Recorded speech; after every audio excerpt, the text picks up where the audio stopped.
আমি আগের ভিডিওতে এই গণিতের প্রথম বিভাগ ত্রিকোণমিতি নিয়ে আলোচনা করেছি। চলুন দ্বিতীয় বিভাগ থেকে শুরু করি। আমি মূলত দ্বিতীয় বিভাগে যেটা রাখছি সেটা হলো জ্যামিতি। জ্যামিতিতেও আমাদের তেমন কঠিন কিছু নেই, যে আমরা বেসিক লেভেলে কিছু পড়া পড়লে, কিছু অনুসিদ্ধান্ত জানা থাকলে এবং সম্পাদ্যটা একটু ভালো করে পড়লে উপপাদ্যের ক্ষেত্রে কিছু প্রমাণ রেগুলারই আসে আমাদের পরীক্ষায়। কিছু প্রমাণ রেগুলার আসে। যদি আপনারা প্রশ্ন করেন আমি ইনশাল্লাহ উত্তর দিতে পারবো, আপনাদের ভালো সাজেশন দিতে পারবো। এবং তৃতীয় বিভাগ যেটা সেটা পরিসংখ্যান, সেটা সবার জন্য সহজ, বাট পরীক্ষায় একটু সময় বেশি লাগে, বাট এটাতে নাম্বার তোলা একদম সহজ। এবং চতুর্থ বিভাগ যেটা বীজগণিত, বীজগণিতের ক্ষেত্রে আমি দুটা অধ্যায় সবারই শেষ হয়ে যায়। এগুলা হলো তৃতীয় অধ্যায় এবং দ্বিতীয় অধ্যায়।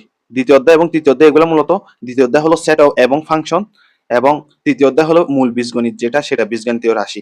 এগুলো মূলত স্টুডেন্টরা বেসিক লেভেলের সূত্রগুলা শেষ করলে এবং বেসিকটা মোটামুটি একটু মাথায় নিলে, আর বইয়ের প্রত্যেকটা ম্যাথ এবং বোর্ডে কিছু সিকিউ সলভ করলে আমার মতে ভালো একটা রেজাল্ট ক্যারি করা যায়। পরবর্তীতে যদি সময় থাকে বীজগণিত বিভাগের অন্যান্য অধ্যায় সমূহেও সেম আমাদের ওই বীজগাণিতিক রাশি অধ্যায়টা যে সূত্রগুলো সেম সূত্র এখানে কার্যকর করে আমরা করেও ফেলতে পারি।